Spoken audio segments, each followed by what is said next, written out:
Então essas crianças elas deveriam ter acesso a estudo, lazer, saneamento básico, atividades que desenvolvessem, né, seu envolvimento emocional e social com outras crianças. E elas acabam tendo que trabalhar para ajudar mesmo na questão financeira, né? De casos, às vezes os pais não conseguem se manter sozinhos ou por ignorância de certos pais ainda acabam evitando o desenvolvimento dessa criança na escola, né? E optam por tirá-las desde cedo. E concomitante a todos esses fatores de risco que eu descrevi aqui, a depressão ela faz parte de todos esses outros fatores, né? Ela pode estar presente junto, pode ser um fator separado, mas todos esses outros fatores de risco, eles podem levar a uma depressão. Depressão antes ela era considerada uma doença mais de pessoas mais velhas e hoje, infelizmente, a gente encontra até crianças depressivas, né? Pessoas que às vezes optam pelo suicídio, acham que suas vidas não têm mais sentido, não tem mais opção para resolver esses problemas. E realmente a depressão ela leva essas pessoas a pensarem isso, a acreditarem que não há opção ou saída para essa doença. Então, gente, nós como profissionais da saúde, nós como técnicos de enfermagem, enfermeiros, pessoas de um grupo, né? Nós devemos observar esses fatores de risco para que nós possamos agir diante de qualquer problema desse que a gente encontrar, né? Você apenas como ser humano é seu dever estar denunciando qualquer coisa que você vê que é anormal, ilegal dentro de uma família e pesa um pouco pra gente, por exemplo, na atenção primária ou dentro de um hospital, você se deparar com alguma situação, saber que ela deve ser denunciada e muitas vezes você opta pela omissão. E omissão é crime, é grave. Então você tem que denunciar. Eu mesmo é, faço muito esse papel, né? Algumas pessoas têm medo, mas eu já tento dar minha cara a tapa, mesmo a gente tenta fazer anonimamente, né? A gente procura assistente social, ligar para a polícia. Uma simples briga de marido ou mulher que o ditado fala não se mete a colher, e isso é completamente errado. Se mete sim. Se você vê alguma mulher sofrendo algum tipo de violência, algum adolescente, o mínimo que você tem que fazer, você não precisa ir lá se meter na briga, mas chama a polícia, né? O mínimo que você pode fazer em relação a isso. Então, esses fatores de risco de proteção, ele envolve todo o ambiente social que essa criança, que esse adolescente vive, né? É como se fosse um ciclo vicioso, né? A família, junto à comunidade, aos colegas, escolas, indivíduo.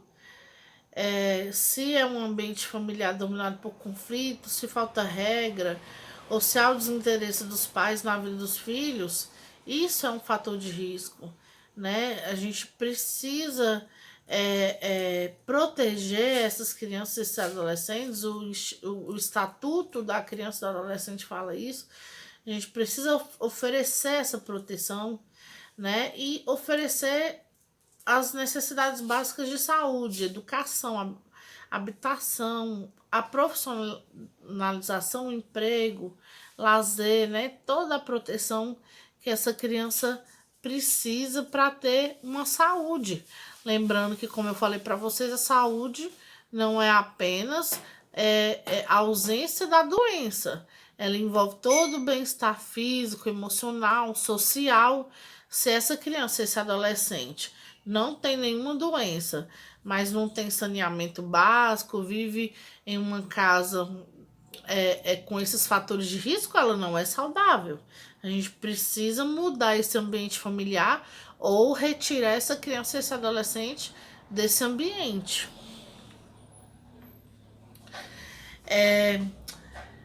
A gente falou um pouco sobre a puberdade e essa puberdade, ela, como eu falei para vocês, ela não é específica em uma idade, né?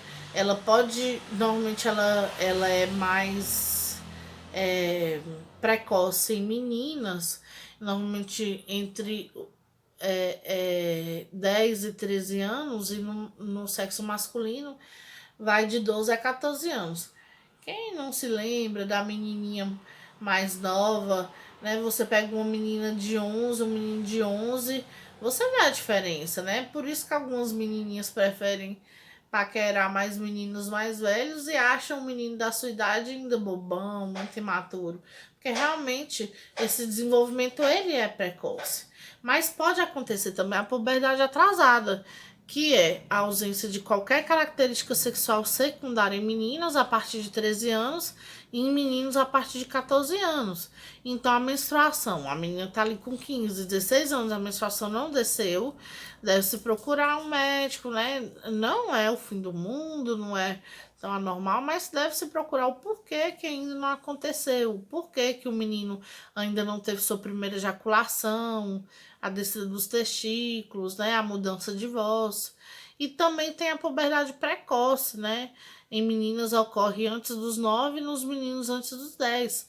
Existem meninas aí que têm a menstruação com 8, 9 anos de idade, né? E o corpo se desenvolve antes disso, as mamas já crescem, tem o corpo mais desenvolvido, assim como os meninos.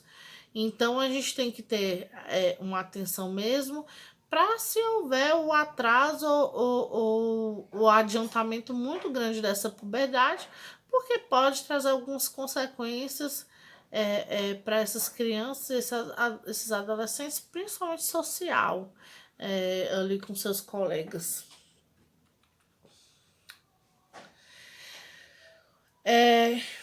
Os sinais de maturação sexual, né, de desenvolvimento sexual na puberdade, ele ocorre de diversas formas. No sexo masculino acontece a primeira ejaculação, alguns meninos relatam que acordaram em meia-noite, né, e estavam com as roupas ali molhadas, a cueca. Às vezes ele teve a primeira ejaculação e ele nem sabe o que aconteceu ali. Depois que ele conversa com a amiguinha, ou com o pai, ou com a mãe que se explica isso, tem o crescimento do pênis e testículos, né? A descida dos testículos e o crescimento desse pênis. O aparecimento de pelo na zona pública, axila, rosto. O menino normalmente é um crescimento longo e prolongado. O caroço de Adão, o pomo de Adão, né, que algumas pessoas chamam de gogó, aumento dos ombros, né, ombros mais largos. Então, esses tendem a ser mais as características no desenvolvimento masculino, né, nessa puberdade. E nas meninas vem o desenvolvimento das glândulas mamárias, o aparecimento de pelos na zona pública e axilas, crescimento dela é rápido e curto, né? Tem um aumento da bacia, né? O pessoal fala que as ancas ficam mais largas. E também a menstruação, né? Então, assim, durante esse período a gente tem que explicar que tudo isso é normal. Algumas crianças não falam, adolescentes não falam para suas mães que houve a primeira menstruação, alguns meninos não procuram orientação dos pais.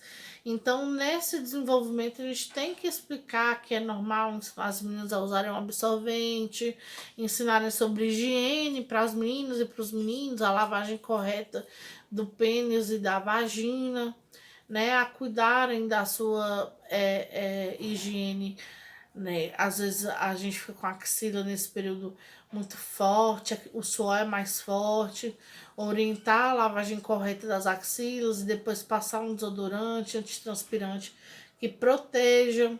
Então, nesse período a gente tem que orientar bastante esses filhos, sobrinhos.